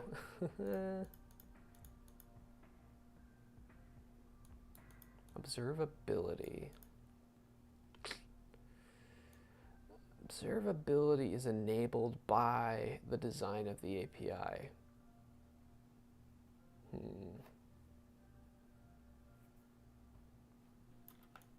It enables an awareness of like performance, qualities, etc. So you can make decisions.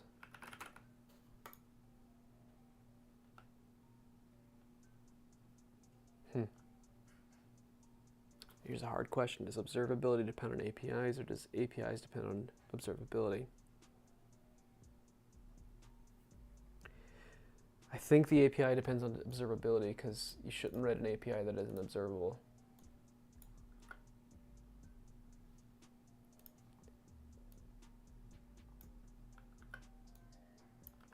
At least in my humble opinion.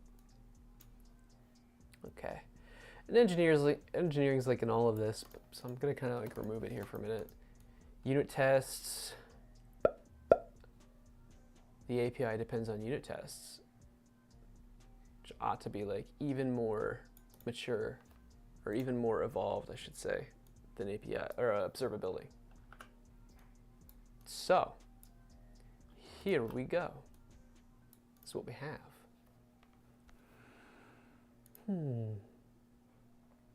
Now, what are we doing with our APIs? Well, we're probably going to be making chatbots based on this profile. So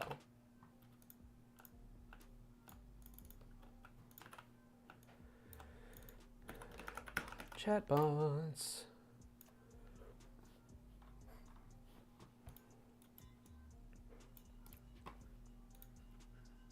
Which are less mature than APIs.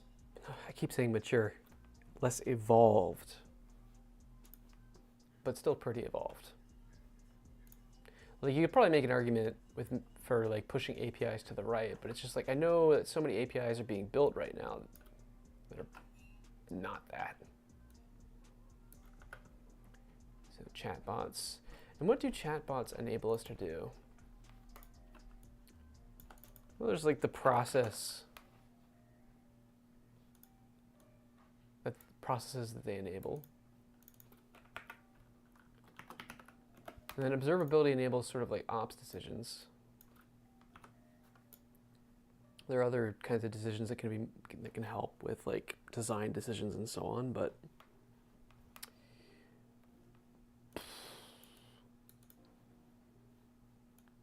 if it's chatbotable, right?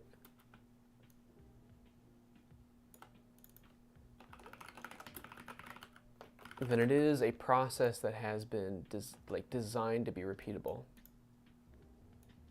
So the chatbot is just helping you perform automated fulfillment of that process. Let's say. Again, I don't know. Basically trying to make it up as we go. And I'm just gonna up here we'll just say happy ops, and up here we'll say happy customers, but also happy ops because they don't have to help. The chatbot helps, so they don't have to. All right, that feels like a map. Getting into Daniel's world a little bit.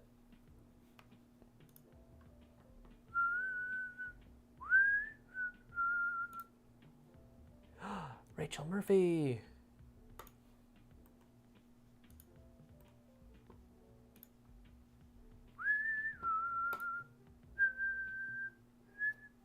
So, Rachel Murphy, who, if you don't know Rachel Murphy, has been doing mapping for a long, long time.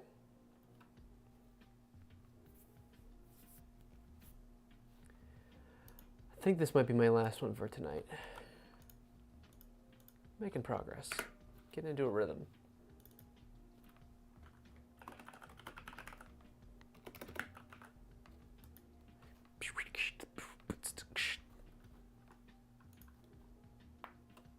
All right, public speaking.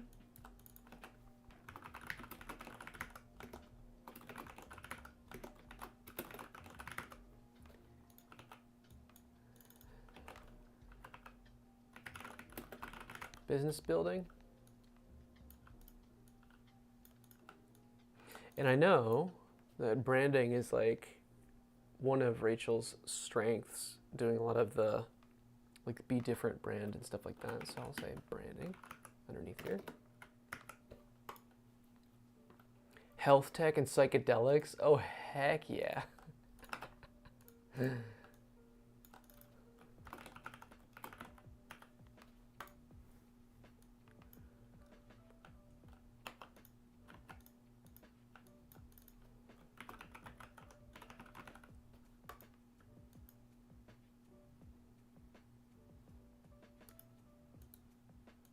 All right.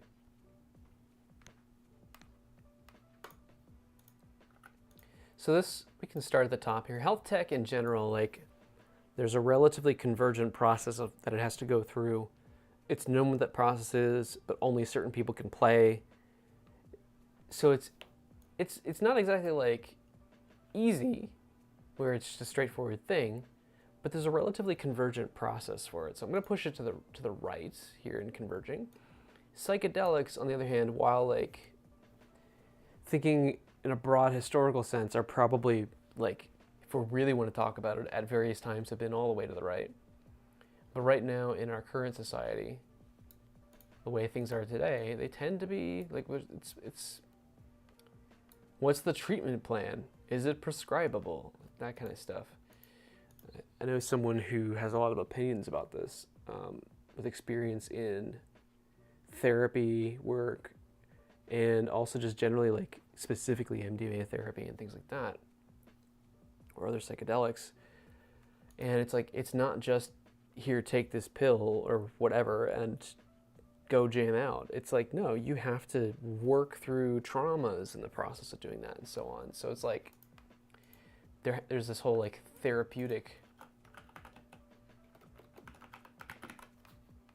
kind of thing with it. So psychedelics depend on that. Otherwise, they don't really do what people seem to think they ought to be able to do. So yeah, and there's like pretty convergent like therapy work around that.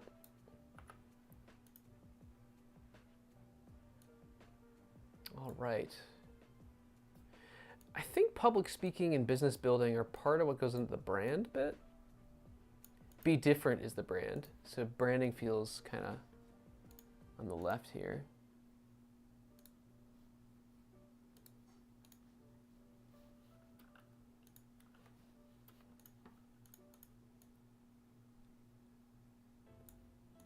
Business building, I'm going to call that divergent. Public speaking, though, probably converging.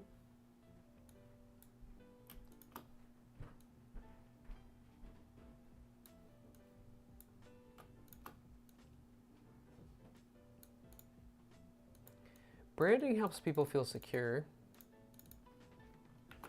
Trusting, I guess, going back to trust. Because it's like reputation, right? Brand is reputation. And psychedelics and health tech are both providing care of some kind, which care has relatively convergent forms, although it has rough spots, right? So it can still fail. And I'm going to assume like the business building has to do with like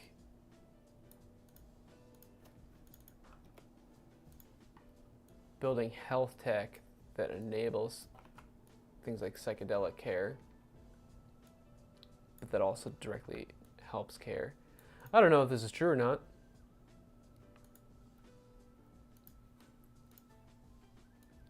So branding and business building support, business building and public speaking support branding, branding supports trust. Yeah.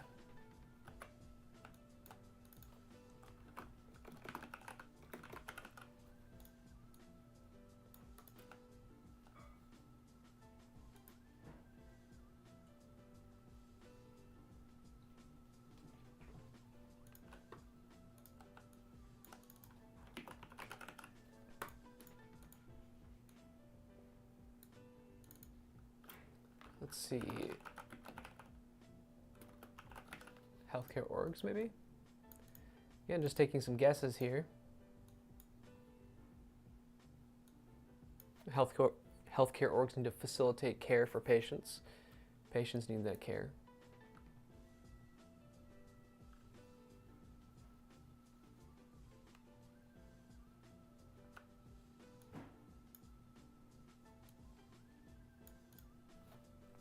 I feel relatively good about this.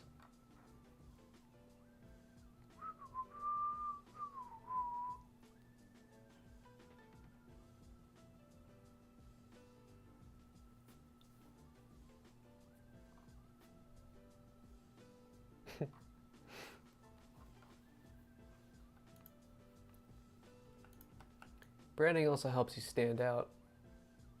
Standing out.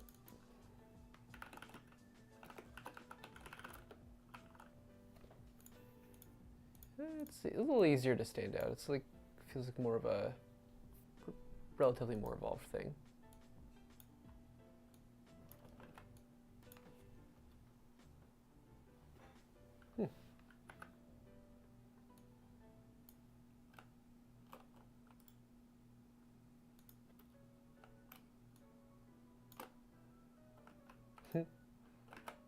Okay, I think that's probably good enough for now.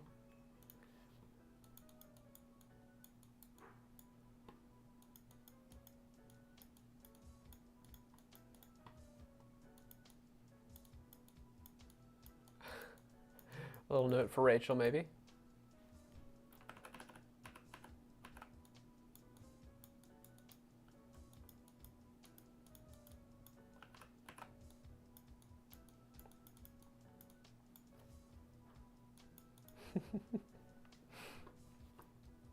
I need like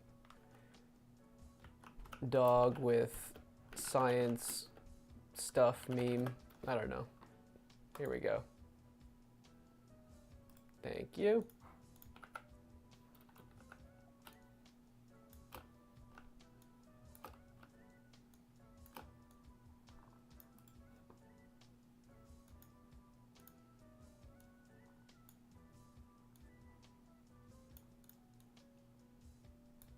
There. That'll be fun. All right. That's Rachel. Rachel, if you watch this, you're amazing. Thanks for letting me map some stuff on your Twitter profile. Gonna mark you off. Bad maps, quickly made. That's gonna be the slogan of this. Oh man. I'm actually gonna put that at the beginning here because I think that's gonna help me get into the right headspace so I can stop worrying about doing it wrong or whatever. Bad maps.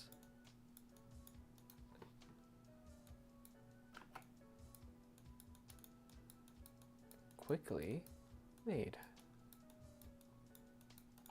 There we go.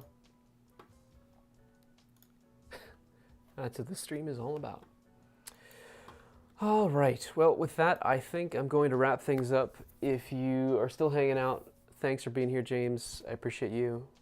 And I hope you have a lovely day, lovely evening. Rest up. Have a lovely Friday tomorrow. And I'll see you again soon.